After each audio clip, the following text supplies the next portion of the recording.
तो reflection of light में जो है रिफ्लेक्शन ऑफ लाइट जो रिफ्लेक्शन ऑफ लाइट का जो फिनोमेना है ये टोटली जो बेस्ड है वो न्यूटन की कॉर्पस्कुलर थ्योरी पे बेस्ड है। यानी कि Newton according to the Newton corpuscular theory there works large reflection of light. इसमें होता क्या है, एक सिंपली जो है आपने ये कई बार पढ़ा होगा, कई किताबों में पढ़ा होगा, एक सिंपली जो है आप पॉलिश सरफेस लीजिए, उस पॉलिश सरफेस पे जो है जब आप इंसिडेंट रे को जो है डालते हो तो वो नॉर्मल से जो है जितना एंगल बनाती है, नॉर्मल से point to be noted normal से, and incident ray is denoted by I. Incident ray is denoted by I and the angle between the normal and the incident ray is called angle I. And when it reflects from the surface, then it forms the angle R and the ray called R. The angle between the normal and the reflected ray is called क्या कहेगा, कहा जाएगा reflected angle. ये क्या होता है, incident angle. ये क्या होता है, reflected angle. Incident ray, reflected ray and the normal तीनों जो है किसमें होते हैं, एक तल में होते हैं। एक बात जो है याद रखिएगा, इसका जो है पॉलिश सरफेस होना नेसेसरी है। अगर जो है सरफेस पॉलिश नहीं होगा तो जो है आपका ये रिफ्लेक्शन का फिनोमेना नहीं फॉलो होगा। ये जो रिफ्लेक्शन ऑफ लाइट का जो वर्किंग है ये किस पे बेस्ड है, मैंने आपको बताया था नेचर ऑफ लाइट में, तो न्यूटन की जो कॉर्पस्कुलर थ्योरी है। आप देखिए ना इसमें क्या चल रहा है, इसमें गेंदे पे चल रही है। आप सोचिए कि यहाँ से गेंद को मारा जाए तो जो है टप्पा खाकर के सीधे दे जाएगी, यानी कि गेंद क्या है, एक पार्टिकल है, और जब पार्टिकल है तो ये पार्टिकल की थ्योरी को शो कर रहा है। और पार्टिकल थ्योरी दी किसने दी, न्यूटन ने। यानी कि ये जो है न्यूटन कॉर्पस्कुलर थ्योरी के ऊपर बेस्ड है। और एक बात और इसमें याद रखिए कि ये जो है सेमी मीडियम है, मतलब आप देखिए ना जहां पे जो है पड़ रही है और जहां से जा रही है उसका मीडियम क्या है, एयर या कुछ भी हो सकता है, यानी कि मीडियम चेंज नहीं हुआ। मीडियम जब सेम है तो कोई भी डेविएशन शो नहीं होगा। ये यहाँ पे मीडियम की बात याद रखिएगा कि मीडियम इसमें नहीं चेंज हो रहा, ठीक है। उसके बाद जो है आपने ये देखा, नेक्स्ट चीज आप देखिए, नेचर ऑफ लाइट हो चुका, रिफ्लेक्शन ऑफ लाइट का ये हमने बता दिया, ये बेसिक सी बात आपको जो है पता होनी चाहिए। उसके बाद जो है आप देखिए जो है ला इसके हो गए रिफ्लेक्शन के, यही दोनों ला थे। पहला ला क्या है, पहला ला ये है कि जो है ये जो एंगल होता है इनके बीच का ये दोनों बराबर होते हैं। तीसरा दूसरा ला ये है कि तीनों जो है एक ही तल में होते हैं। अगला देखिए ऑब्जेक्ट क्या होती हैं, इमेज क्या होती हैं, यानी कि जो है, लेकिन उससे पहले हमें देखना पड़ेगा regular reflection and diffuse reflection क्या होता है। तो जब भी देखिए, जब भी कोई सरफेस जो है एकदम चिकनी एकदम जो है सपाट होती है, यानी कि जो है एकदम बढ़िया एकदम खुरदुरीपन नहीं होता है, तो उसको हम कहते हैं इससे जो होने वाला रिफ्लेक्शन होगा वो एकदम अच्छे से होगा, ऐसे होगा एकदम, कोई भी जो रे है उधर उधर डेविएट नहीं करेगी, इसको हम कहते हैं रेगुलर रिफ्लेक्शन। लेकिन जब इसी की जगह पे हम कोई मान लीजिए खुरदरा सरफेस, रफली सरफेस यूज करें, तो इसमें क्या होगी, रे जो है उधर उधर भागेंगी, इसको हम कहते हैं डिफ्यूज टाइप ऑफ रिफ्लेक्शन। यानी कि ये जो है रिफ्लेक्शन में जो रे होती है बहुत ज्यादा डेविएट कर जाती हैं। क्यों डेविएट कर रही हैं, क्योंकि एंगल ही नहीं बनना है सही से, ठीक है। अगला देखिए, आप इस चैप्टर में एक शब्द को जो बार बार सुनने वाले हो, उसका नाम है ऑब्जेक्ट और दूसरे का नाम है इमेज। ये क्या चीज होती है, तो ऑब्जेक्ट आप ऐसे मान लीजिए कि मेरी जैसे मान लीजिए जो है इमेज किसी मिरर में मान लीजिए बन रही है, तो मैं मिरर के लिए क्या हुआ, ऑब्जेक्ट। यानी कि जहां से आप पहले इस पैटर्न को समझिए कि हमें दिखता कैसे, हमें दिखता तब है जब जैसे मान लो हमारी इमेज कैसे बनती है, हमसे जो है अगर देखा जाए तो हमी से तो रे इमर्ज होती है, वो रिफ्लेक्ट होती जा करके, उसके बाद उसकी कहीं पे इमेज बनती जा करके, जिसको आप जो है प्राप्त कर लेते हो या कई बार प्राप्त नहीं कर पाते हो। आप एक बात को समझिए, जिससे रे निकल रही है, हम ऑब्जेक्ट है, हमसे रे निकल रही है। इसमें डेफिनेशन में देखिए क्या लिखा है, anything which gives out light rays, यानी कि जिससे जो है लाइट की रे निकलती है वो जो ऑब्जेक्ट है। और आप रिफ्लेक्शन इमेज का जो इमेज बनती कैसे है, हमसे रे निकलती है, हम एक ऑब्जेक्ट है, हमसे निकली टकराई, उसके बाद जो है वो इमेज कहीं पे फॉर्म होती है। एक बात और याद रखिए, इमेज दो प्रकार की होती है, एक वर्चुअल इमेज होती है, एक रियल इमेज होती है। मतलब ये कैसी होती है, वर्चुअल इमेज वो इमेज होती है जो पर्दे पर प्राप्त नहीं की जा सकती है। मतलब जैसे मान लीजिए ये है, मान लीजिए ये कान के मिरर है, ठीक है। आप पहले बात समझिए कि मिरर जो है कई प्रकार के होते हैं। जैसे देखिए, आप थोड़ा सा मिरर का जो है क्लासिफिकेशन देख लीजिए कैसे जो है मिरर होते हैं। जैसे देखिए, एक तो मिरर आप मान के चलिए, एक आपका होता है प्लेन मिरर, ठीक, जो भी आपने देखा। उसके बाद जो है अगर दो और मिरर की अगर आप बात करें तो दो और मिरर होते हैं, जिनमें से एक होता है कॉनकेव, एक होता है कॉन्वेक्स। एक को कॉनकेव को जो है अवतल दर्पण कहते हैं और कॉन्वेक्स को जो है उत्तल दर्पण कहते हैं। तो बेटा कुछ लिखना है बहुत बड़े का हमें तो नहीं कुछ दिखाई पड़ रहा, देखो जरा कहाँ लिखा है सर। ये जो अभी आपने ये बताया वो नहीं लिखा, बाकी वो पहले वाला बेटा लिखो, ज्यादा विद्वान ना बनो। देखिए ये जो है कॉन्वेक्स है, ये कॉनकेव है। अब इसमें जो प्लेन मिरर होता है वो तो सीधा सीधा इसी बात हो गई, यानी कि ऐसा होता है। इसमें आप देख रहे हो थोड़ा स्फेरिकल टाइप का लग रहा है, ऐसा लग रहा है। इसमें जो है अंदर की ओर पॉलिश होती है, इसमें जो है जो उभरा हुआ पृष्ठ होता है उस पर पॉलिश होती है। ये होता है कॉनकेव, ये होता है कॉन्वेक्स। साथ ही में जो है जब हम बात लेंस की करते हैं, लेंस की, तो लेंस में जो है आपको याद रखना चाहिए लेंस भी जो है दो टाइप्स के होते हैं। एक होते हैं कॉनकेव लेंस, एक होते हैं कॉनकेव लेंस, दूसरे होते हैं कॉन्वेक्स लेंस, कॉन्वेक्स लेंस। इसमें एक भी बात आपको ये याद रखनी है कि जो कॉनकेव लेंस होता है वो कुछ इस प्रकार से दिखता है, ये कॉनकेव लेंस है। जो कॉन्वेक्स लेंस होगा वो कुछ इस प्रकार से आपका दिखेगा। ये डिवाइडेशन अगर आपको पता है तो आपका चैप्टर आपकी मुट्ठी में है। मैंने बताया concave mirror, convex mirror, concave lens, convex lens. अब थोड़ा सा आप ये समझिए कि इमेज फॉर्मेशन के जैसे मैं ऑब्जेक्ट हूं तो मेरी द्वारा जो बनने वाली इमेज होगी उस इमेज फॉर्मेशन के कुछ नियम होते हैं, कुछ कायदे होते हैं, कुछ कानून होते हैं, कुछ रूल्स होते हैं। उन नियमों को आपको समझना पड़ेगा। वो नियम है क्या? तो अगर हम बात करें कॉनकेव मिरर की, जैसे लॉज ऑफ रिफ्लेक्शन जो है आपने अभी देखी तो वो आपने प्लेन मिरर में देखे, सीधे सीधे दो पे बात खत्म। इसमें जो कॉनकेव होता है, कॉनकेव में आपके रूल जो होते हैं वो होते हैं टोटल 6 रूल होते हैं। खोपड़ी खोल करके बैठिए क्योंकि ये जो चैप्टर है ना ये काफी डिफिकल्ट चैप्टर होता है। आप ये मान के चलिए बड़े बड़े जो है इसमें गिर पड़ते हैं, इसलिए जो है इसको सीरियस लीजिए। हम आपको पहले बता दे रहे हैं क्योंकि इसमें न्यूमेरिकल जो है कितना लेंगे तुमसे अगर तुमने इसको सीरियस नहीं लिया। प्लस माइनस करते रह जाओगे, कहाँ प्लस लगा कहाँ माइनस लगा, कहाँ इक्वेशन निकलेगी, कहाँ कुछ नहीं निकाल पाओगे। इसलिए इस चैप्टर को सीरियस लीजिए, पहले बोल रहे हैं। इसमें जो है कॉन्वेक्स जो होता है, कॉन्वेक्स में कितनी पोजीशन बनती है? 2 ही रूल होते हैं। कितने रूल होते हैं? 2 रूल होते हैं। हालांकि जब आप यूपी बोर्ड की किताबें पढ़ोगे तो उसमें 6 इसमें भी होते हैं, लेकिन चूंकि हमने एक जमाने में पढ़ा तो 6 होते थे। अब जो है फिलहाल इसमें काट करके उसको 2 कर दिया है, लेकिन पहले जो है 6 में पढ़े हैं। फिलहाल अब तुम्हारे लिए आसान है कि इसमें 2 ही बचे हैं। ठीक, अब एक चीज समझिए, फिर कॉनकेव लेंस पे और कॉन्वेक्स लेंस पे आ जाइए। जो कॉनकेव होता है वो बिल्कुल सेम होते हैं रूल उसके कॉन्वेक्स के जैसे। ये बात को थोड़ा सा जो है अपने दिमाग में गांठ बांध लो। और इसके जो रूल होते हैं वो सेम होते हैं इसके जैसे, समझ रहे? ये हम तुम्हें लॉजिक पहले बता दे रहे। इससे तुम्हें होगा क्या कि रूल याद करने में बहुत आसानी रहेगी। समझ रहे? मैं क्या कह रहा हूं कि कॉनकेव जो मिरर होता है उसके रूल एग्जैक्ट बिल्कुल सेम होते हैं कॉन्वेक्स लेंस के, और जो कॉनकेव लेंस होता है उसके रूल सेम होते हैं लगभग कॉन्वेक्स लेंस के, कॉन्वेक्स मिरर के। तो भैया जब इसके 2 हैं तो इसके कितने हुए जाकर के?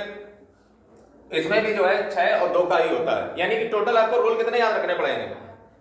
6 2 8 8 2 16 रूल, 16 रूल जो है आपको याद रखने हैं। फिर मैं आपको एक चीज और बता दूं। अब सवाल ये है कि सर ऑब्जेक्ट समझ गए, ऑब्जेक्ट का मतलब जो वस्तु या चीज है उससे जो रे निकल के जा रही है रिफ्लेक्शन के लिए, उसके बाद जो टकराएंगी जाकर के कहीं पे, तो वो तो चलो ऑब्जेक्ट हो गया, यानी कि मैं एक ऑब्जेक्ट हूं। फिर उसके बाद टकराने के पश्चात कई बार क्या होता है कि इमेज कई बार तो बन जाती है, कई बार जो है वो इमेज बनती हुई प्रतीत होती है लेकिन बनती नहीं है। कई बार क्या होता है कि इमेज पर्दे पर प्राप्त हो जाती है, कई बार जो है वो इमेज पर्दे पर प्राप्त ही नहीं होती, यानी कि जो है बनती हुई प्रतीत होती है, सीम्स टू बी अपीयर, यानी कि जो है वो ऐसे लगती है कि बन रही है। आप ऐसे समझिए, थोड़ा सा हम तुम्हें इधर समझाएं कि जब कॉनकेव मिरर होता है तो उसमें क्या होता है, जैसे मान लो यहाँ पे एक ऑब्जेक्ट खड़ा है, इससे इमेज निकली, इससे मान लीजिए रे निकली, रे निकलने के पश्चात जो है मान लीजिए जो है ये मान लो इस पे मिली आकर के, तो यहाँ पे तुम क्या देख रहे हो? इमेज को कहां पे प्राप्त हुआ है? मिरर के फ्रंट में प्राप्त हो गई, यानी कि ये इमेज हमें दिख जाएगी। ये कैसी होगी? रियल इमेज होगी।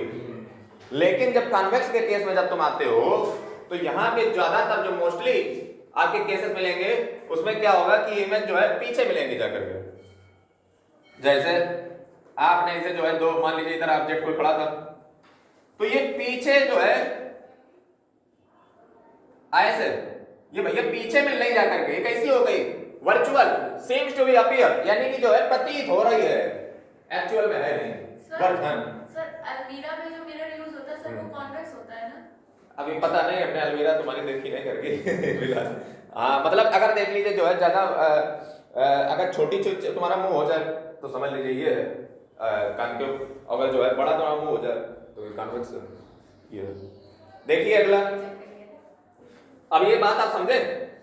फिर जो है फंडा हम आपको और बता देते हैं, वो फंडा क्या है, चलो आगे बताएंगे रूल्स। आप देखिए इमेज और वर्चुअल इमेज हो गई, आगे आइए फॉर्मेशन। अच्छा एक चीज और याद रखिए, पेज नंबर 18 पे आइए, पेज नंबर 18 पे, पेज नंबर 18 पे जो है लेटरल इन्वर्जन लिखा हुआ है। ये क्या चीज होती है, तो आपने क्लास 8 में पढ़ा था, जब एम्बुलेंस कहीं पे लिखा था तो वो उल्टा बनता था लेटर। आप प्लेन मिरर में कोई चीज रखिए, जाकर के देखिए उसमें उल्टा बन के आता है। जैसे मान लीजिए आईटी की बुक है, इसको आप प्लेन मिरर में रखिए ऐसे, तो वो कैसी उल्टी बन के आती है। अगर यानी कि जो है किसी भी चीज को अगर आपको प्लेन मिरर में सीधा करना है तो उसको उल्टा रख दो, सीधा बन जाएगा। ये जुगाड़ अच्छी है, समझे। तो अब फिलहाल देखिए देखिए अब जो है हम क्या देखने वाले हैं, लेटरल इन्वर्जन समझ गए कि हर चीज जो है उल्टी बनती है प्लेन मिरर में। यूज क्या होता है प्लेन मिरर के, तो ये मुझे बताने की जरूरत नहीं, आप पढ़ लीजिएगा कि जो है वही जहाँ सेविंग में जो है और घर में जो है इसी प्लेन मिरर का प्रयोग होता है। और प्लेन मिरर को जो है हम जो भी जो है जो रोड होते हैं, ड्राइवर होते हैं, उनको सबका जो है प्रयोग करते हैं। और उसके बाद जो है जो जैसे आप कटिंग कटाउन जब जाते हो वो भी जो है प्लेन मिरर होते हैं। ये कोई बताने की चीज नहीं है, आप जो है इसको स्वयं से पढ़ लीजिएगा, ठीक है। अब आ जाइए पेज नंबर 24 पे। आज हम देखेंगे laws of reflection from the concave mirror. बात समझिए, हम कॉन्केव मिरर से लॉज ऑफ रिफ्लेक्शन देखने वाले हैं। कितने आप लॉ मिलेंगे आपको बताइए? 6 मिलेंगे, इसमें 2 मिलेंगे। अब इसको बहुत ध्यान से समझिएगा, ये डायग्राम आपसे बोर्ड में पूछा जाता है। जैसे आपको सारी डायग्राम आपको लर्न होने चाहिए कि कैसे इमेज बनी थी, तो एक एक करके अब शुरुआत करेंगे। लेकिन उससे पहले हम शुरुआत करें तो उससे पहले कुछ बेसिक नियम होते हैं इमेज फॉर्मेशन के, उनको आपको समझना पड़ेगा। अगर वो बेसिक नियम आपको नहीं पता है तो आप इमेज फॉर्मेशन नहीं कर पाओगे। लेकिन उससे पहले हम टर्मिनोलॉजी समझें कि एक मिरर दरअसल होता कैसा है। देखिए अब हम मोस्टली किस पे चर्चा करने वाले हैं, कॉन्केव और कॉन्वेक्स पर। आइए देखिए, होश में बुद्धि खोल के रखना, मतलब उड़ा जाएगा ऊपर ऊपर।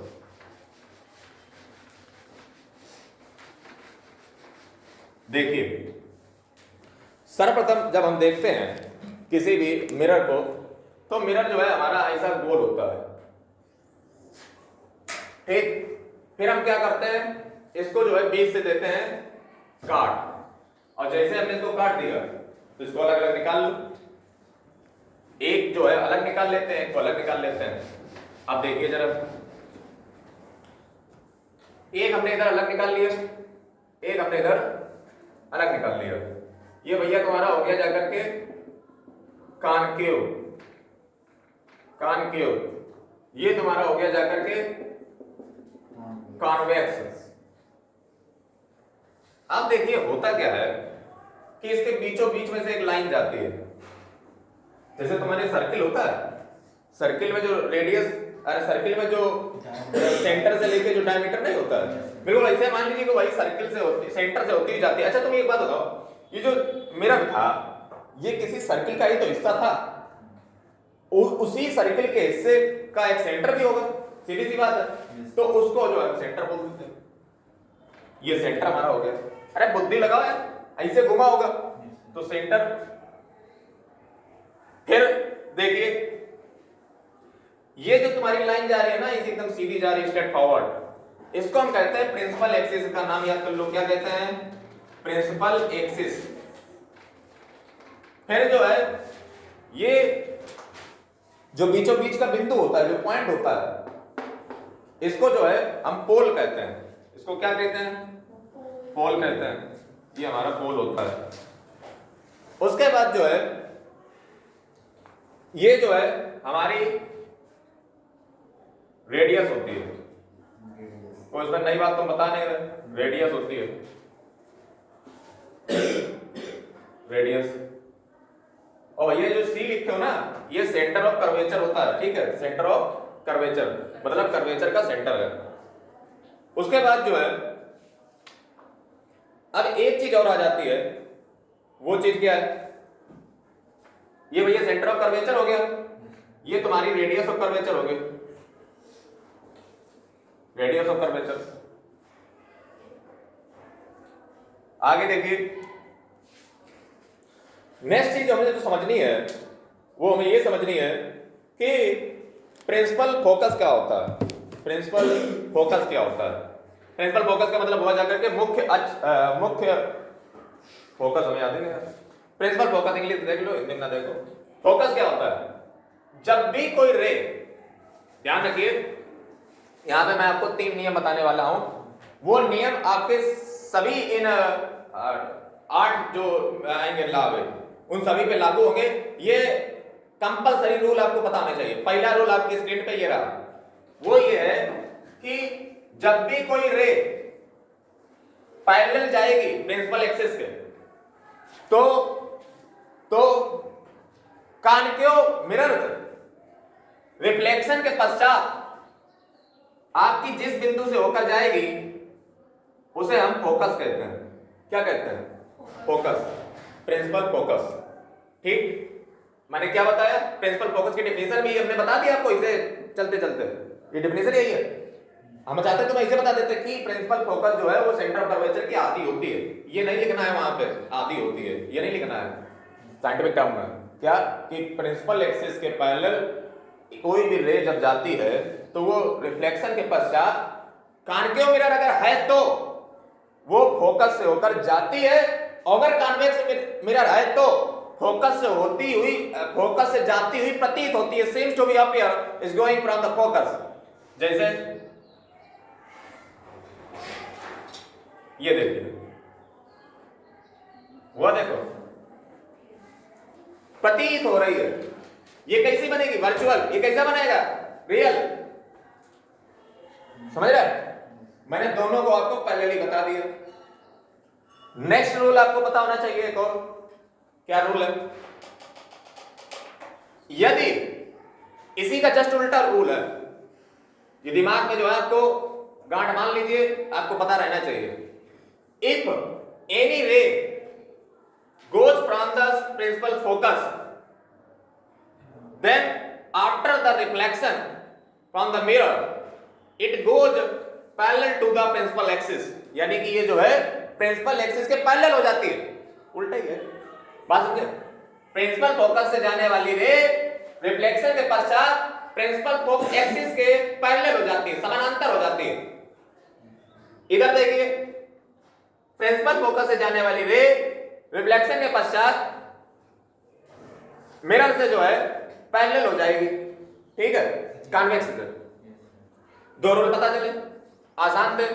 तीसरा देखिए, तीसरा रूल क्या है? तीसरा रूल ये है कि जब भी जो है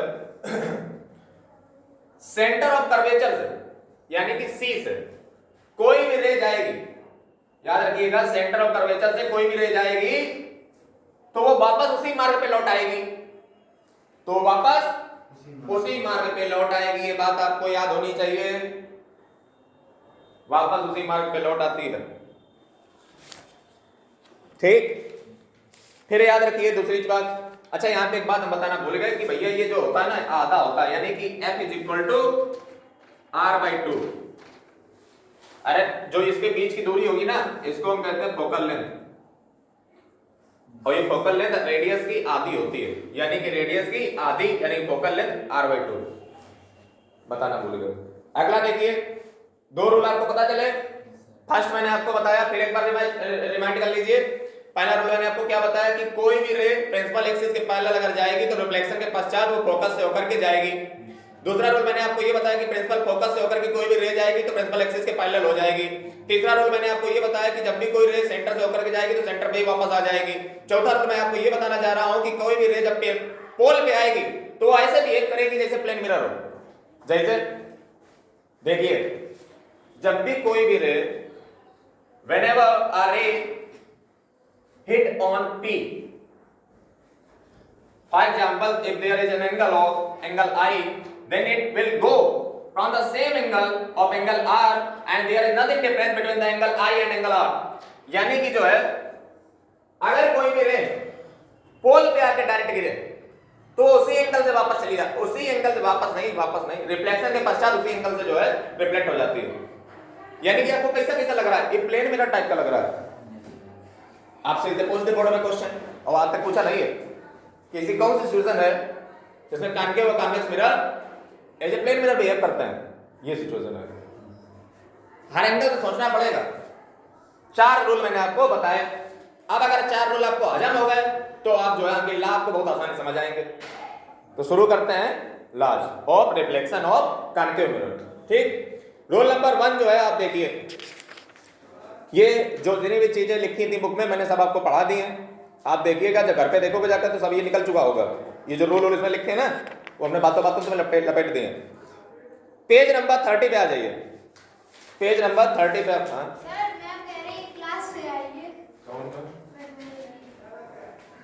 अरे तो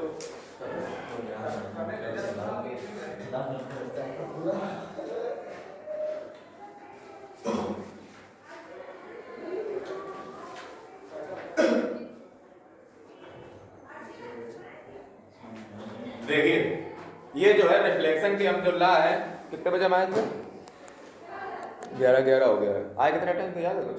अच्छा, चलिए रिफ्लेक्शन के जो ला है उनको एक बार देख लीजिए। बस आज का इतना रखेंगे, ठीक है? ये आपको समझ आया तो लगा? ना समझ आए पूछ जरूर लीजिएगा, क्योंकि मैं आपको फिर बता दे रहा हूँ ये थोड़ा सा मामला 9th जैसा हलवा नहीं है। इसमें जो है आपको न्यूमेरिकल बहुत जूझना पड़ेगा। हाँ, ये तो कुछ है ही नहीं, बल्कि इलेक्ट्रिसिटी को दूसरा, चलो जो है जितना पढ़ लो देखो आगे देखिए। 6th rule to obtain image from concave mirror. 6th rule देखोगे तो हम सबसे पहले कॉन्केव एक मिरर बना लेते हैं।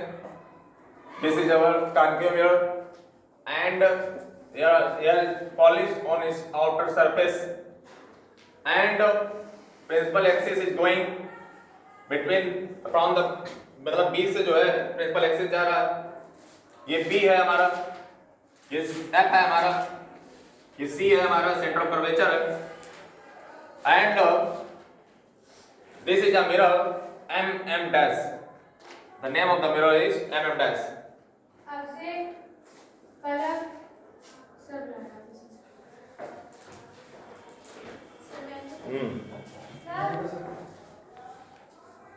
पलक करा दिया नहीं, देखिए सर आराध्या तो आई है। पलक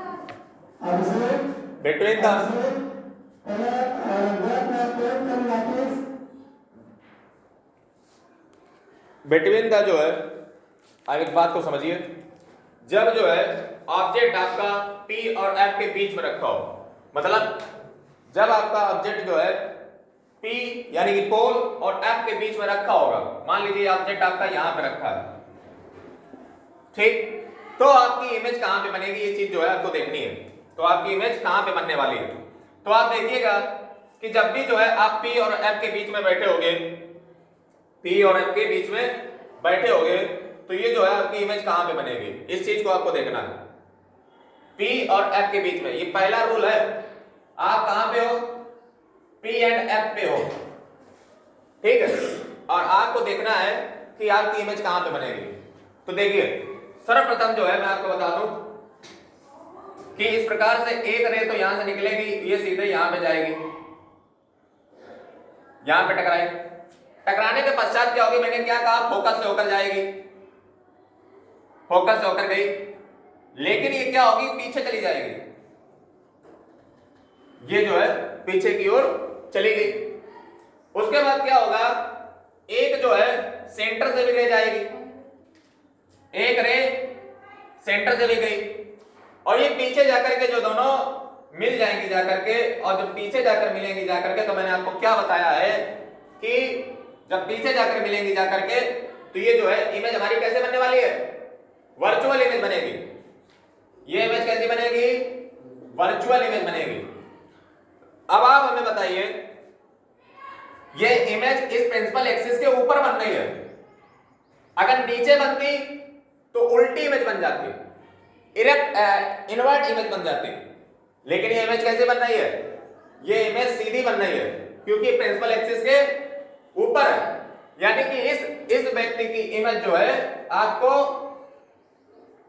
अगर देखा जाए तो ये इमेज जो है मिरर के पीछे बन रही है, इसका मतलब behind the mirror, behind the mirror virtual बन रही है, रियल नहीं है। वर्चुअल का मतलब पीछे बन रही है। ये लाइन मिल कहां रही है, एक्चुअल में मिलती हुई प्रतीत हो रही है। तो ये भैया वर्चुअल है और कैसी है, प्रिंसिपल एक्सिस के ऊपर है, दैट मींस इरेक्ट है, सीधी है। कैसी है, इरेक्ट है, इरेक्ट है, सीधी है। अब आप हमें ये बताइए जरा, ये इमेज का साइज जो है पिछली वाली जो ऑब्जेक्ट था उससे बड़ा है कि छोटा है, साइज जो है वो बड़ा है कि छोटा है, बड़ा साइज है। तो ये भैया जो है लार्जर देन ऑब्जेक्ट है, लार्जर देन ऑब्जेक्ट है, लार्जर देन ऑब्जेक्ट है। ये भैया आपका पहला रूल समाप्त हुआ, समझ गए। यानी कि जब भी इमेज आपकी P और F के बीच में रखी होगी तो उससे बनने वाली जो इमेज होगी वो पहली बात तो वर्चुअल बनेगी, यानी कि लाइन एक्चुअल में मीट नहीं करेंगी, मिलती हुई प्रतीत होंगी, seem to be appear, erect होगी, प्रिंसिपल एक्सिस के ऊपर है तो जो है सीधी बनेगी, बिहाइंड द मिरर, मिरर के पीछे बनेगी, larger than the object, object छोटा से देखो उतना बड़ा बनना। साथ ही मैं आपको यहाँ पे गोल्डन रूल और बता दूं, ये गोल्डन रूल अगर आपने याद रखा तो आपका काम हो जाएगा। ये गोल्डन रूल है क्या, ये गोल्डन रूल ये कहता है कि जैसे जैसे जो है ये इमेज जो ऑब्जेक्ट है ना, ये मिरर के जितने पास होगा ऑब्जेक्ट, मिरर के पास जितना ही ऑब्जेक्ट होगा उतनी इमेज बड़ी बनेगी। हाँ, मिरर के पास जितना ही ऑब्जेक्ट होगा उतनी इमेज बड़ी बनेगी और मिरर से जितना ही ऑब्जेक्ट दूर होता चला जाएगा इमेज हमारी छोटी होती चली जाएगी। ये नियम अगर आपको समझ आ गया, ये नियम अगर आपको समझ आ गया तो आपका काम हो गया। जितनी जो है आप दूरी पे जाते जाओगे मिरर से, इमेज आपकी उतनी ही छोटी होती चली जाएगी। इसको आप कॉमन सेंस ऐसे लगाओ कि जब पास थे तो बड़ी बनेगी, सीधी सी बात। जितने दूर चले जाओगे तो दिखना कम, छोटी हो जाएगी इमेज। यानी कि आपको बात क्या समझ आई कि जब भी जो है ऑब्जेक्ट को आप P और F के बीच में रखोगे तो उससे बनने वाली जो इमेज है वो वर्चुअल होगी। वर्चुअल का मतलब लाइन एक्चुअल मीट नहीं की है, मीट होती हुई प्रतीत हो रही है। तो ये जो है इसलिए ये इमेज कैसी बनी, वर्चुअल बनी, प्रिंसिपल एक्सिस के ऊपर है इसलिए जो है इरेक्ट बनी, बिहाइंड द मिरर बनी, मिरर के पीछे बनी, लार्जर देन ऑब्जेक्ट बनी, ऑब्जेक्ट छोटा था ये बड़ी बनी। जितना पास उतना लार्ज, जितना दूर जाते जाओगे आप देखिएगा इमेज छोटी होती चली जाएगी। ये गोल्डन रूल है, वरना तुम नियम रखते रहो। दूसरा रूल देखिए, सेकेंड रूल। पहला रूल हो गया, पहले रूल के आपने कितने कंक्लूजन देखे, ये 4 पॉइंट आपको रटने पड़ेंगे कि इमेज कैसी बनी, कहां बनी, वर्चुअल बनी, इरेक्ट बनी, वगैरह वगैरह आपको रटना पड़ेगा। ये 4 बातें आपको पता होनी चाहिए। एक बार देखो, फिर से रिपीट कर देते हैं, देख लो जरा। अभिषेक देखो, P और F के बीच में अगर जैसे मान लो जो है पहले रूल बता रहे थे, P और F के बीच में हमने किसी ऑब्जेक्ट को रखा, ये ऑब्जेक्ट हमने रख दिया, तो जब हमने ऑब्जेक्ट यहाँ पे रखा तो इससे 2 रे निकलती हैं। देखो किसी भी ऑब्जेक्ट से 2 रे निकलती हैं। एक रे इधर निकली, पैरेलल थी तो प्रिंसिपल फोकस से होकर गई, और उधर जो है पीछे जाकर के मिली, जाकर एक्चुअल में नहीं मिली, सेम टू बी अपियर। ये वाली जो रे सेंटर, एक देखो सेंटर से टकराई और सेंटर से जाने में वापस ही हो जाती है। ये देखो यहाँ पे दोनों मीट करें, ये भैया वर्चुअल मीट करें, एक्चुअल में नहीं मीट करें। तो हाँ, आप देखिए कि जो इमेज बन रही है वो कैसी बन रही है, वर्चुअल बन रही है और इरेक्ट बन रही है। इरेक्ट का मतलब क्या है, इरेक्ट का मतलब है सीधी बन रही है। सीधी कब बनती है, जब प्रिंसिपल एक्सिस के ऊपर होती है तो सीधी है, अब ये नीचे हो जाती तो उल्टी हो जाती। और अगला याद रखिए, कैसी बन रही, बिहाइंड का मिरर बन रही, मिरर के पीछे बन रही, लार्जर देन ऑब्जेक्ट बन रही, ऑब्जेक्ट से बड़ी इमेज बन रही, समझ रहे? अब इसमें आपको ये 4 पॉइंट याद रखने पड़ते हैं, समझे? ऐसे आपको 6 के 6 केसों में ये बात करनी पड़ेगी, ये डायग्राम आपको बनाना आना चाहिए। अब एक बात और हम तुम्हें बता दें, देखो ये कॉन्केव मिरर होता है ना, ये कॉन्केव मिरर की हम 6 पोजीशन देख रहे हैं। कॉन्केव मिरर में आप हमेशा याद रखिए, कॉन्केव मिरर में जो 5 पोजीशन होती हैं और एक में एक पोजीशन होती है, 5 पोजीशन रियल और इन्वर्ट होती हैं। रियल और इन्वर्ट मतलब इमेज जो बनती है वो ज्यादातर जो है 5 पोजीशन में इमेज किधर बनती है, इधर ही बनती है। सिर्फ एक पोजीशन यही वाली ऐसी होती है जिसमें वर्चुअल और इरेक्ट बनती है। ये दोनों शब्दों को साथ ही नाम लिया करो, वर्चुअल और इरेक्ट। वर्चुअल के साथ इरेक्ट ही आएगा और रियल के संग इन्वर्ट ही आएगा। यानी कि मैंने आपको पहली सिचुएशन कराई, उसमें वर्चुअल और इरेक्ट बन गई कॉन्केव के द्वारा, जो कि ऐसा होता नहीं, सिर्फ एक ही सिचुएशन में होता है, वो यही सिचुएशन है वर्चुअल और इरेक्ट बनने की। बाकी आप देखोगे पांचों को रियल और इन्वर्ट बनेगी, यानी कि इधर बनेगी रियल का मतलब और इन्वर्ट का मतलब उल्टी बनेगी, प्रिंसिपल एक्सिस के नीचे बनेगी। अब चलिए दूसरे केस पे आ जाते हैं। सेकंड केस देखिए, अभी हमने ऑब्जेक्ट कहां रखा था, P और F के बीच में रखा था। अब हम ऑब्जेक्ट को जो है थोड़ा और इधर शिफ्ट करेंगे। और एक गोल्डन रूल आप हमेशा याद रखिए, जितना आप जो है मिरर के पास होगे उतनी इमेज आपकी बड़ी बनेगी, और जितना आप दूर हटते चले जाओगे, अब हम दूर हटेंगे, P और F के पास ही पवित्र है, अब हम दूर हटेंगे, देखिएगा इमेज का जो साइज है वो छोटा होता चला जाएगा, पास बड़ा, दूर जाओगे छोटा होता जाएगा। अब देखिए तीसरा केस हमारा है, थर्ड केस हमारा है कि जब हम ऑब्जेक्ट को प्लेस करते हैं एक फोकस पे, यानी कि अब हम ऑब्जेक्ट को प्लेस करने जा रहे हैं फोकस पे, तो देखिए क्या स्थिति आती है, F C M M dash, हाँ सेकेंड ही रूल है, रूल सेकेंड देखिए। अब हम ऑब्जेक्ट को कहां पे ले जा रहे हैं, हम प्लेस करने जा रहे हैं ऑब्जेक्ट को F पर। तो देखिए F पर जब हम ऑब्जेक्ट को प्लेस करते हैं, मान लीजिए जो है ये हमने ऑब्जेक्ट F पे प्लेस कर दिया। अब इसमें होगा क्या, देखो 2 रे निकलती है, हमेशा याद रखिए 2 रे निकलना तय है। तो पहली रे निकलेगी इधर पैरेलल जाएगी और वो जो है यहां से होकर के यूं चली गई, ठीक। दूसरी रे जो है वो सेंटर से होकर के जाएगी यूं, और वो जो है वापस लौट आएगी। ये डायग्राम रे आपको बनानी आनी चाहिए, ये पूछा जाता है बोर्ड में। तो अब देखिए, अब इसके कंक्लूजन पे आ जाते हैं, कहां कैसी इमेज बन रही है। तो देखो पहली बात तो हमें देख करके समझ आया कि जब हमने F पर प्लेस की तो हमारी जो इमेज है वो कहां बन रही है, वो इनफाइनाइट भैया जा रही है, कहीं पे मिल ही नहीं रही है। मैं आपको बताया जाता है कि जब भी कोई पैरेलल रे होती तो भैया वो इनफाइनाइट चली जाती है। अगर थोड़ी बहुत टेढ़ी बड़ी हो तो मिलने के चांस हैं दोनों, क्योंकि आगे मिल जाएंगे जाकर के, लेकिन यहाँ तो पैरेलल है, और जब पैरेलल है तो कहीं नहीं मिलेंगे, यानी कि कहां जाएंगे, इनफाइनाइट। और आपके जो D2H वगैरह जो होते हैं उसमें यही तो तकनीक यूज की जाती है, वो जो होता नहीं है लगा होता है उसमें D2H में या DTH में, वो इसी फोकस पे लगाया जाता ताकि इनफाइनाइट पे चली जाए वो बे में, ये काम होता है। इमेज बनी कैसी है, तो भैया इमेज इधर बनी है तो ये कैसी हो गई, रियल हो गई। अब कहां बनी, उल्टी बनी है, हमने क्या कर, रियल के साथ हमेशा इन्वर्ट आएगा, इन्वर्टेड। ये जो है अगर देखा जाए तो इमेज भैया हमारी जो है बड़ी बनी है। ये कैसी बनी है, हाईली मैग्नीफाइड, क्योंकि इसके क्लोज है। हाँ हाईली मैग्नीफाइड। लेकिन एक बात याद रखिएगा, अगर आपसे कोई पूछ दे कि अभी बताओ P और F के बीच जो इमेज बनी थी और जो यहाँ पे F पर इमेज बनी है, इनमें से कौन बड़ी है, P और F वाली बड़ी होगी। हम कहे इसको भी बढ़ा रहे हैं, लेकिन याद रखिए आप हमारी गोल्डन रूल को याद रखिए, जो पास वो बड़ी, जितना दूर छोटी। ये नियम हमारा याद रखो बस, ये बुक में नहीं दिया, तुम बता रहे। हाईली मैग्नीफाइड बनेगी, लेकिन उससे तो ऐसा नहीं कि उससे बड़ी है। तीसरा rule, third,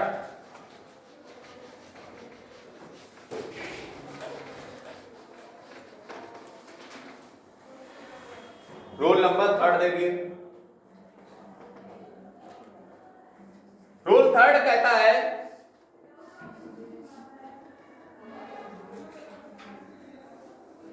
P F C M M dash,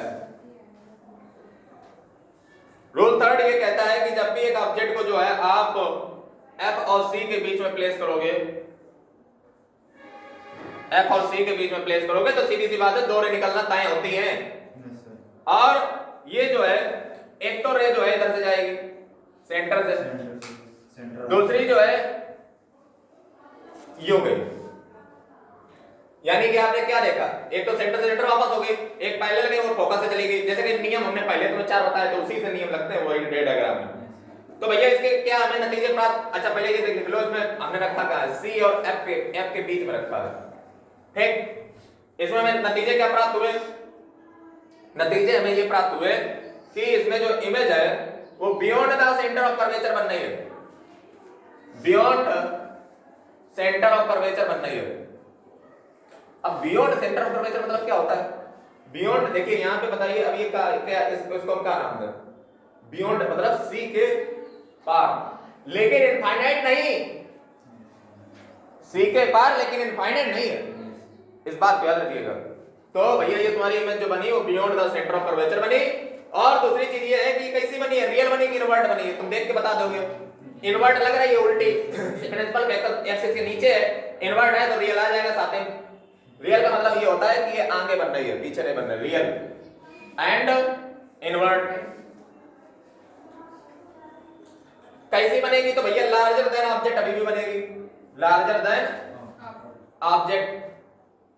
सवाल ये है, देखो तुम्हें इतना उजेर के पढ़ा रहे हैं कि ऐसे तुम्हें कंपैरिजन करवा रहे हैं कि कौन बड़ा बनेगा कौन छोटा बनेगा। अब तुम पे कोई ये पूछ दे कि इमेज कहां से छोटी बनना स्टार्ट हो जाएगी, ऑब्जेक्ट से छोटी बनना स्टार्ट हो जाएगी। अभी क्या हो रहा है, अभी इमेज ऑब्जेक्ट से बड़ी बन रही है, कौन से पॉइंट पे छोटी बनना स्टार्ट हो जाएगी, जब जैसे तुम सेंटर पे आओगे, देखो सेंटर के इधर तरफ जो है वो ऑब्जेक्ट से इमेज बड़ी बनेगी, जैसे सेंटर पे आओगे तो सेम साइज हो जाएगा, same object same image. Centre से इधर गए तो object is lesser than image. ये नियम है, ये बेसिक तुम्हारे क्लियर हो गए, समझ लो, हाथों में आ गया कॉन्सेप्ट, बस यही तो है, बाकी तुम रट्टा मारते रहो बुक को। अगला देखिए 4 नंबर, 3 रोल हो चुके हैं, चौथा रोल देख लीजिए।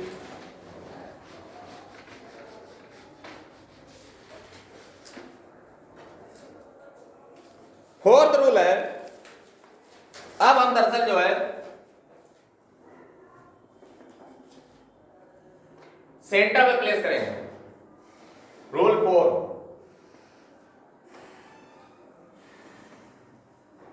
PFC।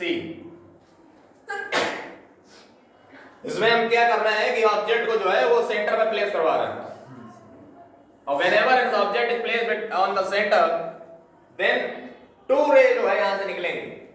कितनी रे निकलेंगी, 2 रे निकलेंगी। एक रे तो जो है इसी पैरेलल जाएगी, तो भैया पैरेलल जाने वाले का सीधा से एक ही परिणाम होता है, और वो परिणाम होता है सेंटर पर फोकस होकर चली जाती है।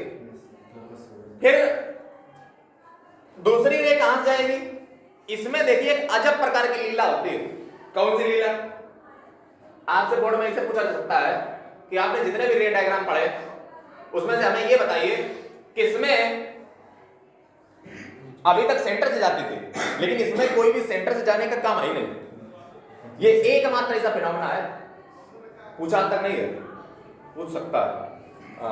तुम क्या सोचते हो कि जैसे मास्टर पढ़ाएगा वैसे पूछेगा, ना ना ना ना ना, वो कुछ नए तरीके से पूछेगा। तुम कहोगे ऐसे तो कभी पढ़ा ही नहीं था, हम तो वही बताने काम कर रहे हैं। देखिए अभी इलेक्ट्रिसिटी है ना, 34 सवाल उसमें बनाए थे, 34 टाइप के, बोर्ड ने मात्र 8-9 प्रकार के बोले थे, और जितने हमने 34 के 34 दिए थे पीडीएफ इधर, और पूरा वैसा है, मतलब हमने उसके भी ऊपर जाकर के कर दिए, जाकर के हमने 34 टाइप दिए हैं। और तुम्हारी जो इस साल के बोर्ड होंगे उसमें भी वही 34 के काम आ जाएंगे तुम्हारे, बस उन 34 को सॉल्व कर लो। 34 टाइप है, मैंने खुद मेहनत की इतनी रिसर्च करके, और उन्हीं से धरती है सवाल बिल्कुल वही एग्जैक्ट। तो ये चीज आप याद रखिए, ऐसे जो सवाल इसमें होते हैं ना, कोई बहुत बड़ा चीज नहीं है, थोड़ा सा जो है मेहनत करके एक बार कोई बना दे इसमें सवाल, समझ रहे, तो उसकी पीडीएफ जो है तो दे देंगे, कभी मांग देना। देखिए यही इलेक्ट्रिसिटी में आपको याद रखना है, कॉन्सेप्ट समझना है, एक बात तुम समझ गए तुम्हारे लिए आसान हो जाएगा। अब देखिए इसमें क्या होता है कि फोकस से होकर के गया, पहला तो देखो पहले गया प्रिंसिपल एक्सिस के, तो फोकस होकर गया, और जब फोकस होकर गया तो इधर पैरेलल हो जाएगा। और ये भैया तुम्हारा कहां मिला जाकर के, यहां मिला जाकर, यानी कि इमेज कैसी बन गई, ये देखो हमने रखा कहां था, सी पर रखा था, सी पर रखा था, तो इमेज हमारी कहां पे बनी, सी पे बनी। उल्टी बनी, इनवर्ट बनी, तो रियल भी बनी होगी। अरे रियल का मतलब है सीधे इधर बनी है, रियल एंड इनवर्ट हो गई, रियल एंड इनवर्ट। दूसरी चीज ये है कि साइज क्या है, तो जो ऑब्जेक्ट का साइज है वही इमेज का साइज है, यानी कि ऑब्जेक्ट जो साइज रहेगा वही इमेज का साइज रहेगा। अब हम जितना इधर बढ़ते जाएंगे उतना ही जो है ऑब्जेक्ट का साइज जो है बड़ा होता जाएगा, इमेज का साइज छोटा होता जाएगा, क्योंकि हम दूर जा रहे हैं। अब देखिए केस नंबर 5, इसमें आपको क्या समझ आ रहा है, 5 केस इसमें रियल एंड इनवर्ट के होते हैं, सिर्फ एक जो है वर्चुअल एंड डायरेक्ट का होता है, वो पी और एफ के बीच वाला है। Rule number 5,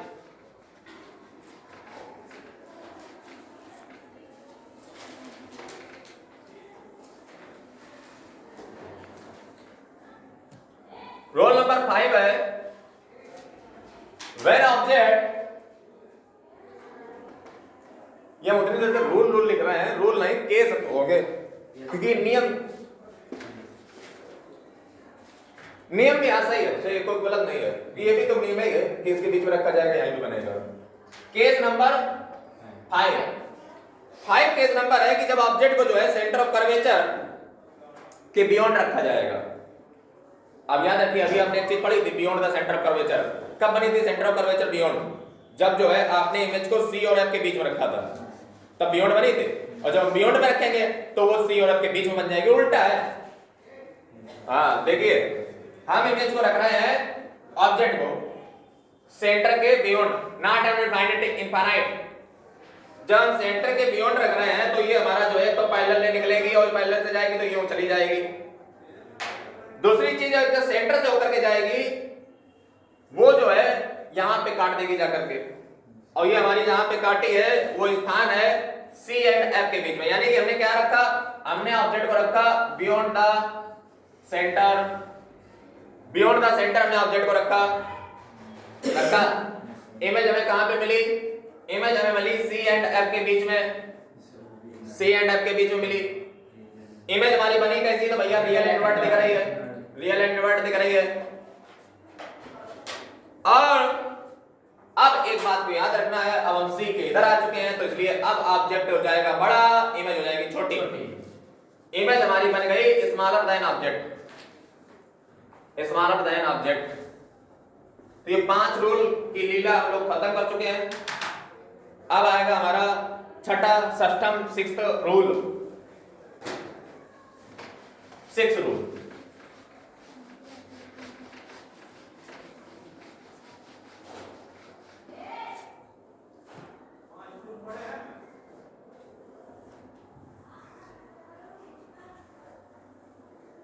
P F C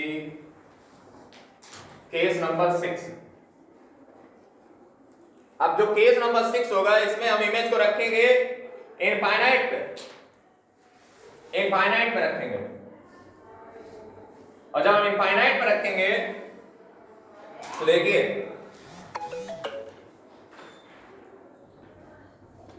ये हमने इनफाइनाइट पे प्लेस कर दिया। इसके बाद 2 रे निकलना तय है, एक रे इसके पैर से निकाल लो और ये जो है ऐसी चली जाएगी, और एक रे जो है हम यहां से निकालेंगे, फाइनली आई है इसके, तो जब भी जो है इधर पड़ेगी जाकर के तो जो है वो उतने से ही डेविएट हो जाएगी, और ये जो है तुम्हारी जाएगी जाकर के इधर से। और ये तुम्हारी जो इमेज बनी जाकर के, जब हमने इनफाइनाइट पे रखा, जब हमने इनफाइनाइट पे रखा तो हमें जो इमेज मिली जाकर के वो कैसे में, कहां में मिली, एफ पर। ये कोई नई बात हम नहीं बता रहे हैं, जब एफ पर रखी तो इनफाइनाइट पे मिली थी, इनफाइनाइट पे रखा तो एफ पर मिली, और इमेज हमारी बनी जाकर के उल्टी लग रही, real and invert, real and invert.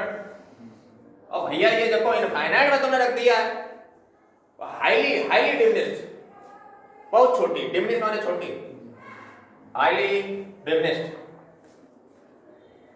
तो ये आपके जो है कॉन्केव मिरर के 6 केसेस प्लस उनके बेसिक रूल्स। जो बेसिक रूल शुरू में 4 बताए थे वो अलग चीज थी, ये 6 केस कॉन्केव के स्पेशल अलग थे। अब हम 2 रूल कॉन्वेक्स के और पढ़ेंगे, तत्पश्चात अलग देखेंगे। फिर ये आपने जो भी खत्म किया ना कायदे में तरीके से, इसको इसको करने में जो है काफी टाइम लगता है। फिलहाल जो है आपने काफी आज सीखा है नई चीजें और इसको समय बहुत लगता है, पता नहीं कैसे हो गया बहुत प्रॉब्लम। अगला देखिए कॉन्वेक्स। अब हम कॉन्वेक्स के द्वारा जो स्थितियां बनती हैं वो मेनली 2 ही स्थितियां बनती हैं कॉन्वेक्स के द्वारा, कॉन्वेक्स मिरर के द्वारा। 2 रूल होते हैं कॉन्वेक्स के द्वारा, एक होता है इनफाइनाइट पे लिया जाता है और दूसरा इनफाइनाइट के और इधर मिरर के बीच में कहीं पे ले लिया जाता है, कॉन्वेक्स मिरर। तो बना लीजिए कॉन्वेक्स, बीच में प्रिंसिपल एक्सिस ये P। आप देखिए केस नंबर 1, इसमें देख लीजिए वो वही बेसिक रूल रहेंगे। सेंटर से होकर जाएगी तो सेंटर पे वापस आएगी, F पे होकर जाएगी पैरेलल हो जाएगी, पैरेलल जाएगी तो F पर होकर जाएगी, P पर जाएगी तो P पे वापस आएगी, उतने एंगल पे आएगी। ये बात आपको बेसिक सी पता होनी चाहिए। वो 4 रूल नेसेसरी है, वो कंपलसरी है। आप देखिए केस नंबर इसका पहला, आप आ जाइए पेज नंबर, कॉपी खींचा है, पेज नंबर आ जाइए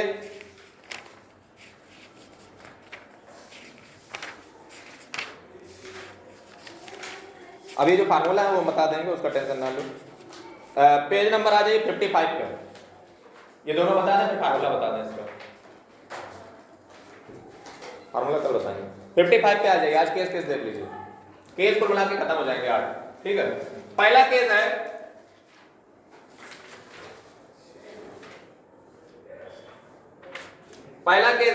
कि ऑब्जेक्ट को जो है कहीं पे भी प्लेस कर दो इनफाइनाइट और P के बीच में, इनफाइनाइट और P के बीच में ऑब्जेक्ट को कहीं पे भी प्लेस कर दो। अच्छा, इसका जो F होगा तो इधर कर लो, C इधर कर लो।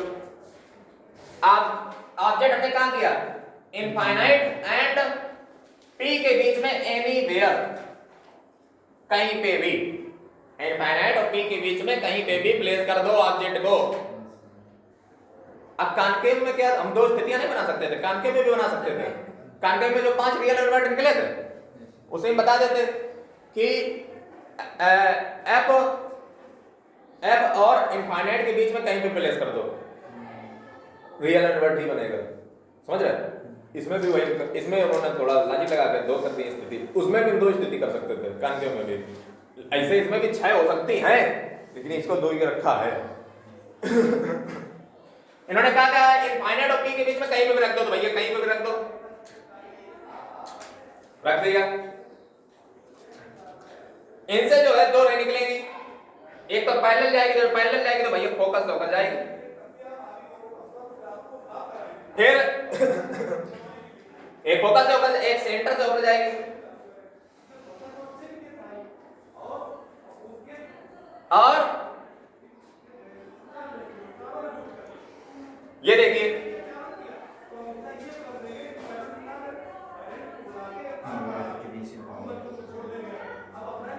ये इमेज, यानी कि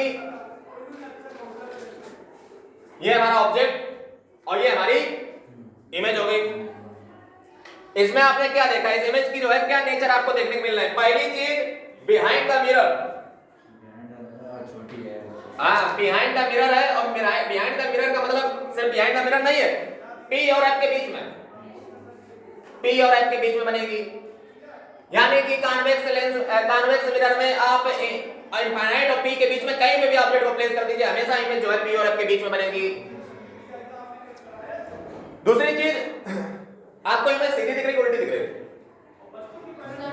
सीधी, सीधी है, प्रिंसिपल एक्सिस के ऊपर आइए देखा करो। तो जब सीधी है, इरेक्ट है, तो भैया वर्चुअल भी होगी। और वर्चुअल में क्या देखना है, पीछे बन गए वर्चुअल, वर्चुअल और इरेक्ट, वर्चुअल एंड इरेक्ट। साथ ही में एक चीज और देखिए, क्योंकि भैया बहुत दूर रखी हुई है, पास थोड़ी ना है, तो इसीलिए जो है ये डिमिनिश्ड होगी, smaller than object, smaller than object Diminished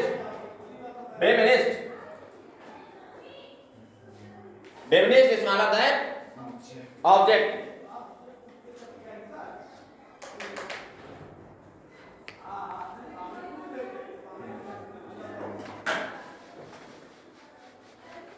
ठीक, दूसरा केस देखिए,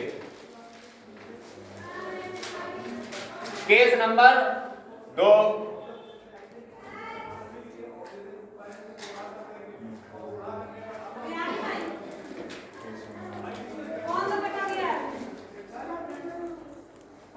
अब ऑब्जेक्ट को जो है इनफाइनाइट में प्लेस कर रहे हैं।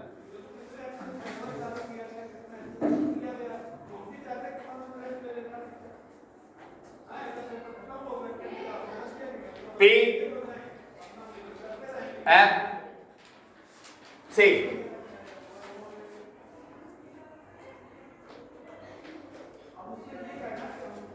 ऑब्जेक्ट को हम जो है इनफाइनाइट में प्लेस करने वाले हैं। ऑब्जेक्ट को इनफाइनाइट में प्लेस कर दिया, उसके बाद जो है हमसे यहां से जो है 2 रे निकलेंगी, और वो दोनों रे हैं वो अगर देखा जाए तो एक तो इधर गई, और जब ये इधर जाएगी तो भैया ये पीछे जाएगी उसी पे।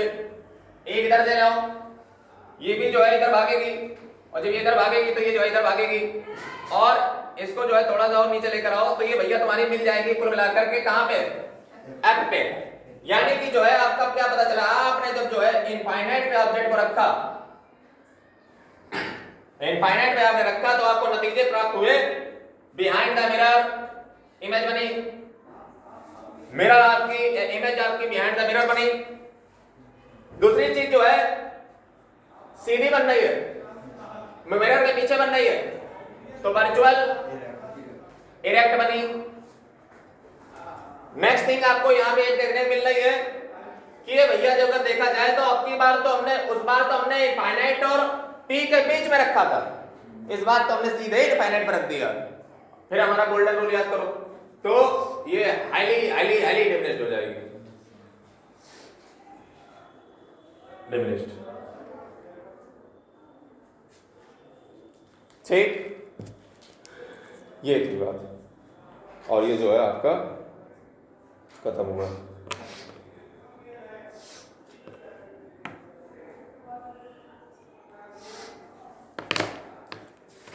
अब इसका जो फार्मूला है जिंदा रहे तो जो है कल अगला देखिए, आईटी है ये।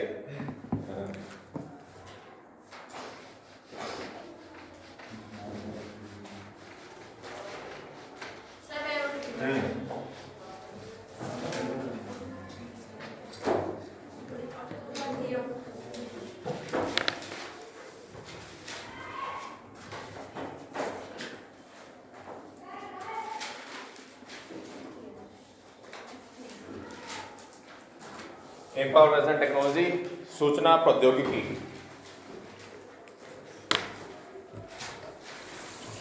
टेक्नोलॉजी क्या होती है? टेक्नोलॉजी का मतलब एप्लीकेशन ऑफ साइंस, साइंस का प्रयोग। माइकल फैराडे ने सिर्फ जो है अपने नियम बताए थे, जनरेटर उनके सिद्धांत में बनने लगे, समझ रहे हो? तो application of science is called technology. और जब बात टेक्नोलॉजी की होती है तो टेक्नोलॉजी का मतलब सिर्फ कंप्यूटर से वास्ता नहीं होता है। टेक्नोलॉजी का मतलब कुछ भी हो सकता है। जैसे मान लीजिए जो है जब पुराने ज़माने में हिस्ट्री में जो है इतिहास में जब आप देखते हो लोहे का प्रयोग होने जाने लगा तो लोगों ने उसको टेक्नोलॉजी नाम दिया है, मतलब लोहे की आयरन टेक्नोलॉजी, समझे? हर प्रकार की जो है टेक्नोलॉजी का संबंध बिल्कुल भी आप अगर इससे मानते हो कि कंप्यूटर से ही होता है तो इसका जवाब है नहीं, किसी से भी हो सकता है। और जब बात इंफॉर्मेशन की है तो इंफॉर्मेशन को किस प्रकार से आप कलेक्ट करोगे, किस प्रकार से आप प्रोसेस करोगे, किस प्रकार से डिस्ट्रीब्यूट करोगे, किस प्रकार से उससे जो है एकदम मीनिंगफुल इंफॉर्मेशन आप निकाल के लाओगे, ये हैंडल वैंडल करना, ये सब जो है इंफॉर्मेशन टेक्नोलॉजी के बारे में आती है। यानी कि आज हमारे देश में अगर देखोगे, पूरी दुनिया में देखोगे तो इंफॉर्मेशन बहुत है, समझ रहे? उसको हार्नेस कितने ज्यादा जो है अच्छे से करें ताकि उससे एक मीनिंगफुल चीज को हम निकाल पाएं, तो उसको जो है इंफॉर्मेशन टेक्नोलॉजी के अंदर हम पढ़ते हैं। इसमें आपकी आईटी से रिलेटेड सारी चीजें जो है पढ़ी जाती हैं। कल हमने कम्युनिकेशन देखा, आज का जो हमारा टॉपिक होगा वो आप निकाल लीजिए, इफेक्टिव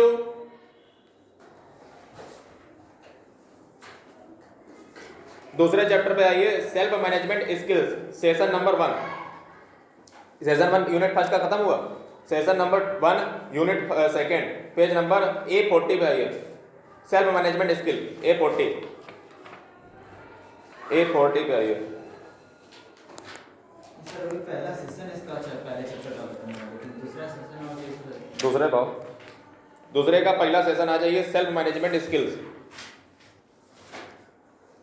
सेल्फ मैनेजमेंट स्किल्स में जो है आप ये देखोगे, उसके पीछे गारंटी है, उस पर आज तक पूछा नहीं है, इसका मतलब ये नहीं पढ़ाएंगे नहीं, अभी शुरुआत है ना, अभी उससे तो चल नहीं रहा, जो मजेदार हो उसको पढ़ना। देखिए सेल्फ मैनेजमेंट प्रॉपर्ली उधर ही चालू होगा, ठीक है, हालांकि उसमें साइंस में लेकर चल रहे हैं तुम्हारा, इसका वजह से पढ़ा जा रहा था ऐसा नहीं।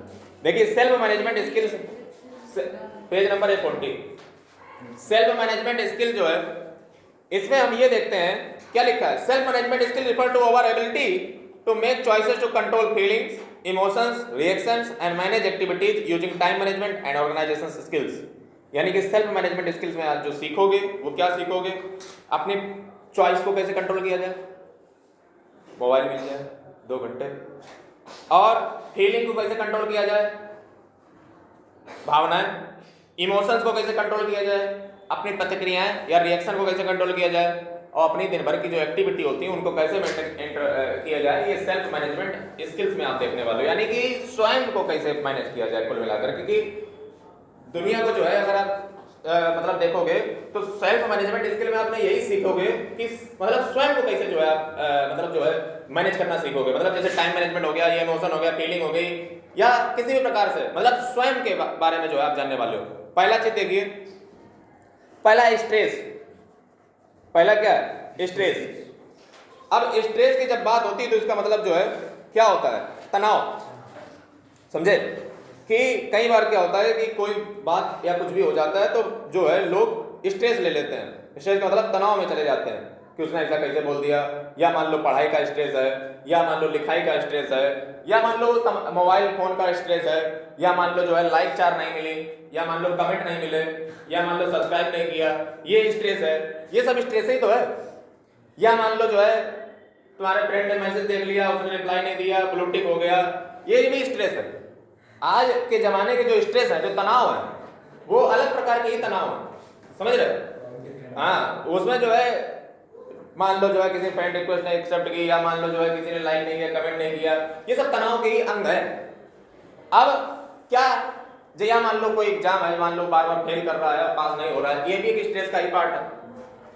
अब ये चिंता तो बड़ी बड़ी बुरी है कि देखा जाए तो स्ट्रेस को आप दूर करोगे कैसे? जैसे अभी तो जो मान लो आप छोटे हो, बड़े हो गए तो तमाम तरह के स्ट्रेस आएंगे, घर वाले कुछ कह रहे हैं, नौकरी वाले कुछ कह रहे हैं, जॉब वाले कुछ कह रहे हैं, या सोशल मीडिया कुछ कह रही, या मतलब तमाम प्रकार की चीजों से आप घिरे रहोगे।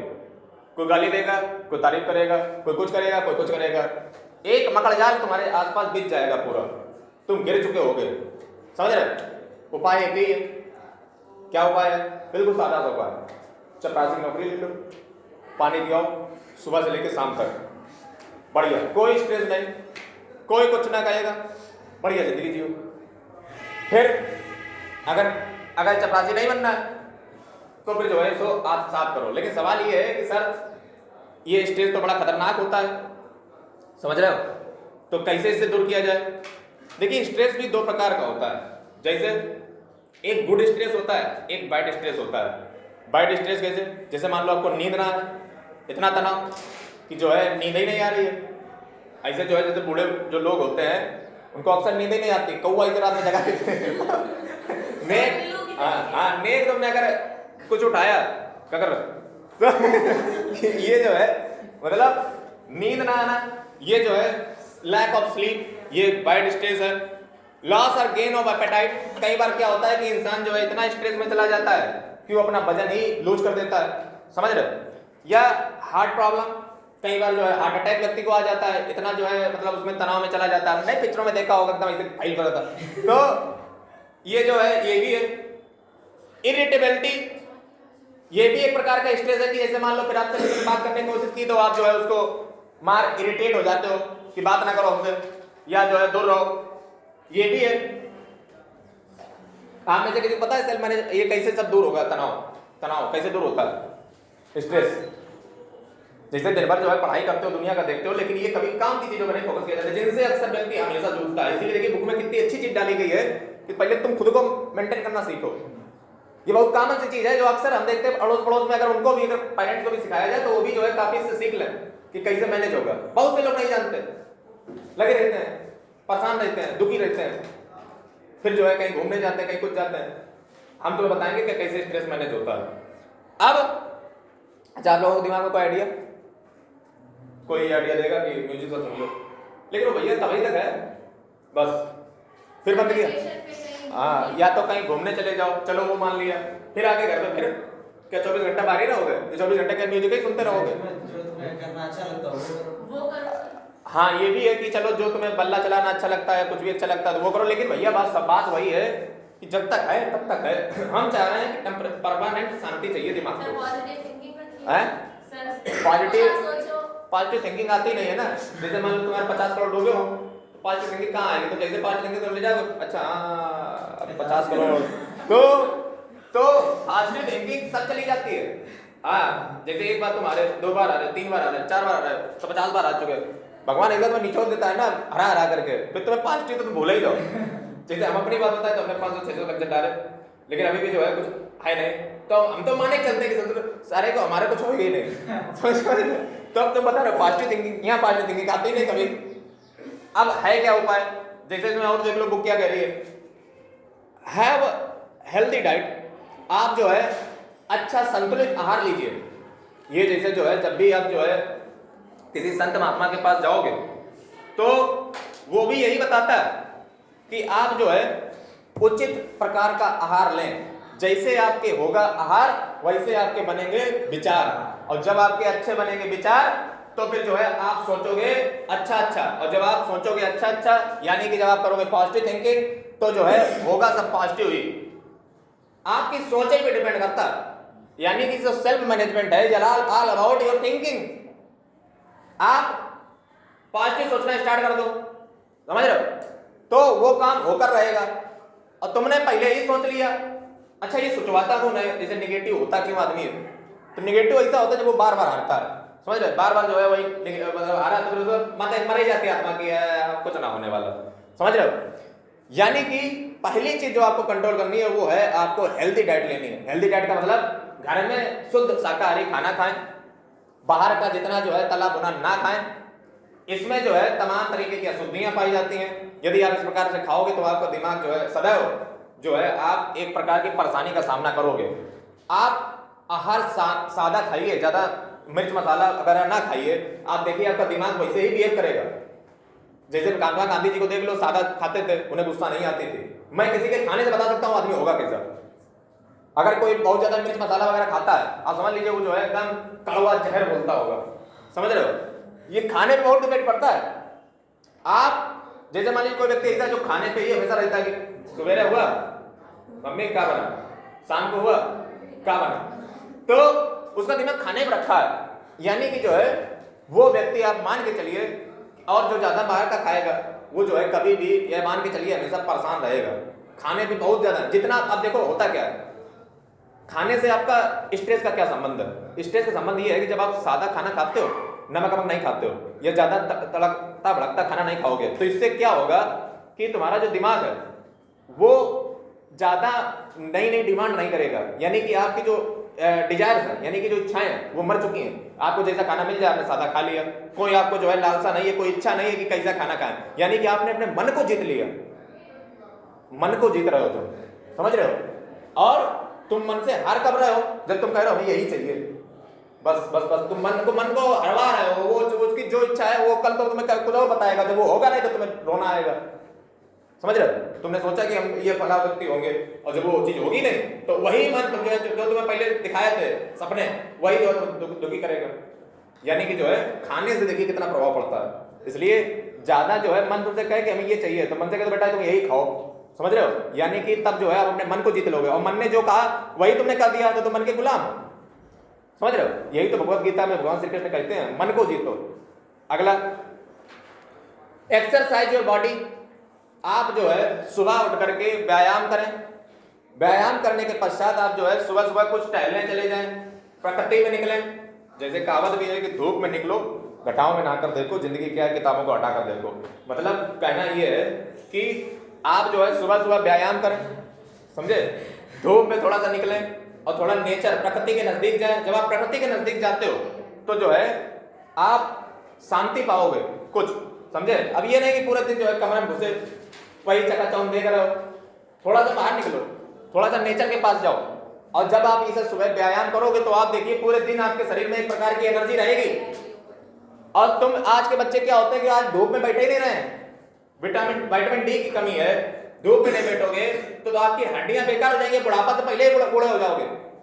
आप थोड़ा धूप में निकले जिससे विटामिन डी मिले और एक नई प्रकार की जो ऊर्जा है, आप समझिए ना, पूरी दुनिया में ऊर्जा आती कहां से? ऊर्जा सूर्य से तो आती है, और तुम सूर्य के पास नहीं जा रहे हो, समझ रहे। यानी कि जो है उसके सामने बैठे तो उससे जो है एनर्जी तुम्हें भी मिलेगी और वो एनर्जी तुम्हारे काम आएगी। इसका सबसे अच्छा उपाय है कि आप सुबह एटलीस्ट दौड़े, मुतरमा बात ना करें, दौड़े, ठीक है, दौड़े और जो है व्यायाम करें। इससे जो है आपका शरीर सही रहेगा। Enjoy yourself, rest yourself as regularly as possible. यानी कि जो है आपके पास जो भी है उसमें खुश रहें, जो आपके पास है वही पर्याप्त है, समझ रहे। और जितने भी है उसमें एंजॉय करें।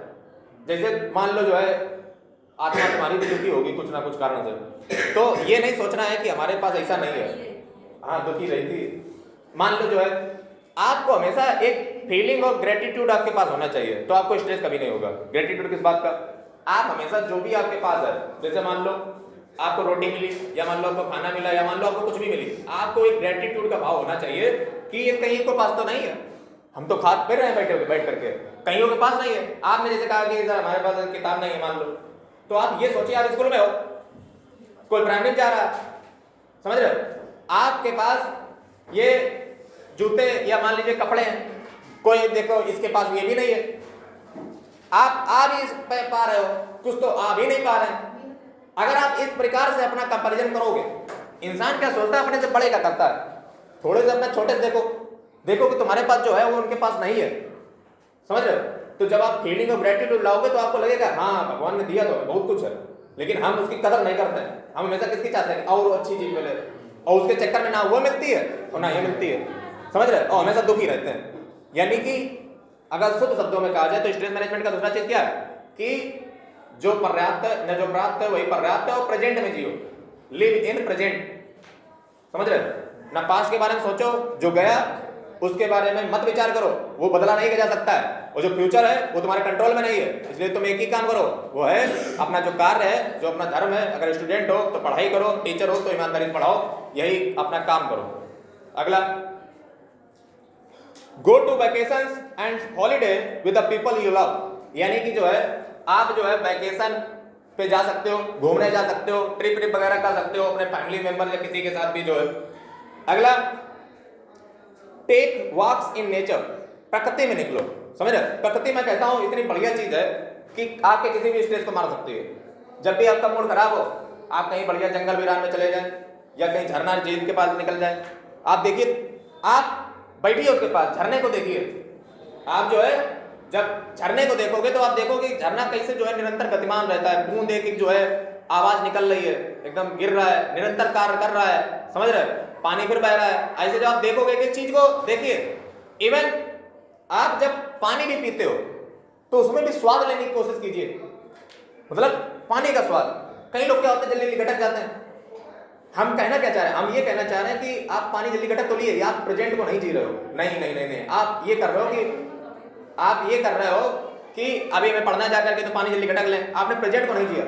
आप जो भी करो उसको पूरे तन मन से करो। पानी पियो तो लगना चाहिए कि हाँ तो स्वाद आ रहा है, पानी को स्वाद ले लेकर पियो। यानी कि आप क्या कर रहे हो, फिर प्रेजेंट को आप जी रहे हो। आप फ्यूचर पे आज नहीं लगाओ कि अभी वो काम करना है, अरे पहले जो कर रहे हो उसको अच्छा कर लो, समझ रहे हो। अगला देखिए, स्पेंड टाइम इन हॉबी, यानी कि अपना जो टाइम है उसको कुछ हॉबी में लगाएं। हॉबी का मतलब ये नहीं होता है कि कुछ भी करने लगे। हॉबी का मतलब ये है जो आपको पसंद हो, जो भी आपको पसंद हो। जैसे किसी को चेस पसंद होता है, फॉर एग्जाम्पल हमें, चेस पसंद है, बल्ला गेम चलाना पसंद है, वीडियो शूट करना पसंद है। तो ये जो है कुछ ऐसे जो है हर व्यक्ति का अपना अपना होता है। तो पढ़ाना पसंद है, तो ये जो है कुल मिला के हर व्यक्ति की अपनी हॉबी होती है और वो उसको पसंद होती है, और वो चीज होती है जिसमें उसको पैसा भी ना मिले, 2-4 मिनट कम पैसा चलेगा, भगवान ने करने दो हमें काम। तो उस हॉबी को आप कीजिए, आपको जो एक अच्छा फीलिंग आएगा, मजा आएगी।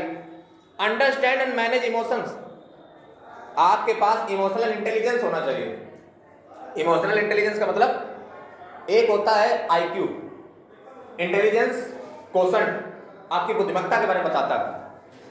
एक होता है EQ, इमोशनल क्वोशंट। ये क्या होता है? दरअसल हम में से बहुत से लोग ऐसे होते हैं जो इमोशनल रूप से कुछ, जैसे मान लो ज्यादा भावुक होते हैं, उनसे मान लो जरा सा तुमने कह दिया तो गंगा बह जाए, समझ रहे, 2-4 बह जाए, उसमें बहते हुए चले जाए, जैसे बहुत बड़ा जो है हमने चीज कह दी हो। लेकिन आपको अपने इमोशन पे कंट्रोल होना चाहिए। लेकिन इसका फायदा भी है, जैसे इमोशनल इंटेलिजेंस का प्रयोग कहां पे किया जाता है? अब जैसे आप ये पढ़ रहे हो, अब आपको पता चल जाएगा जब भी कोई इमोशनल इंटेलिजेंस का प्रयोग करेगा, आप समझ जाइए प्रयोग इसी का चल रहा है। जैसे इसका देखो फायदा क्या होता है, नुकसान क्या होता है।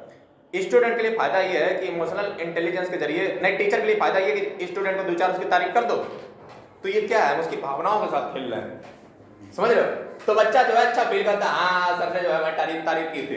वो नहीं समझ रहा है कि टीचर किस चीज का प्रयोग कर रहा है, वो इमोशनल इंटेलिजेंस का प्रयोग कर रहा है, समझ रहे?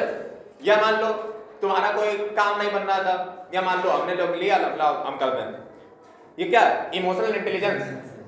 हम तुम्हें इमोशनली देखा जाए तो जो है अपने तरीके से जो है तुम्हारी जो इमोशन है उसके साथ खेल करके तुम्हारा जो है मतलब तुम्हारे हम चहीते बनना है, मतलब मान लीजिए, ये मान लीजिए ऐसे ही गांधी जी जो थे, या मान लीजिए जो पॉलिटिकल लीडर्स है, वो भी क्या करते थे? वो ये नहीं करते मेरे लिए काम करो ना, this is country, this is our nation, this is India and you have to fight for the country.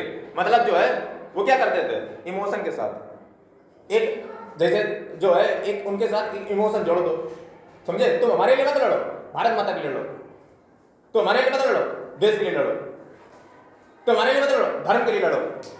Emotion के साथ जोड़ दो, समझ रहे हो? इमोशन के साथ। जैसे मान लो हम नेता हैं, हम ये नहीं कहेंगे मान ली वोट करो, तुम सच के लिए वोट करो, तुम इस काम के लिए वोट करो। ये क्या है? ये क्या तुम जोड़ रहे हो? ये दरअसल जो है एक प्रकार का इमोशनल इंटेलिजेंस है। इसका फायदे भी बहुत ज्यादा होते हैं, सेल्फ मैनेजमेंट में इसके फायदे भी बहुत ज्यादा होते हैं। जैसे मान लीजिए कोई व्यक्ति है, ठीक है, वो मान लीजिए जो है बहुत ज्यादा पढ़ता लिखता नहीं है, या मान लीजिए व्यक्ति है, वो जो है करप्शन करता है, भ्रष्टाचार करता है, और मान लीजिए एक बच्चा है, ठीक है, वो डेली जो है चोरी करता है क्लास में, ठीक है। अब उससे कैसे डील किया जाए?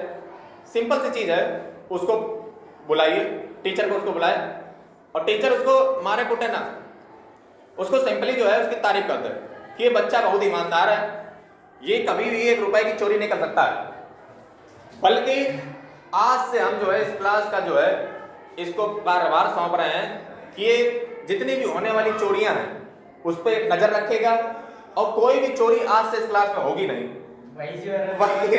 वही चोर है। तो अब बच्चा सोचेगा सर तो बड़ा है, हम पर जो है मतलब मेहरबान है, मतलब हमारे ऊपर इतनी बड़ी जिम्मेदारी हमें दे दी, अब से भैया हम चोरी नहीं करेंगे। यानी कि क्या किया हमने? उसकी इमोशन के साथ खेला। ऐसे ही जो है इमोशन का कई सारी जगह पे प्रयोग किया जाता है, समझ रहे? ऐसे जो है कई सारे लोग कई प्रकार से इसका प्रयोग करते हैं इमोशनल इंटेलिजेंस का। हाँ, जैसे मान लो आप स्ट्रेस में हो, आप किसी के पास जाओगे तो इमोशन के साथ आपके जो है इस स्ट्रेस को दूर कर सकता है, आपसे आपकी बात पूछेगा, आपकी समस्या पूछेगा। दरअसल कई बार क्या होता है, समस्या पूछने में ही आधा स्ट्रेस खत्म हो जाता है। जैसे हमने आपसे कहा अच्छा बताओ क्या बात हुई, तो तुमने सारी बातें बताई और तुमने बस हूँ मिला दी, समझ लो आधा स्ट्रेस वहीं पे खत्म हो चुका है। फिर थोड़ा बहुत जो है मिर्च मसाला लगा करके चलो नहीं तुम तो बहुत बढ़िया करते हो, तुम जो है ठीक हो, और कुल मिलाकर हो है तो बस समझ लो जो है तुम निगेटिव से कहाँ पहुंच गए, पॉजिटिव हो गए। इसी कहते हैं इमोशनल इंटेलिजेंस, समझ रहे हो?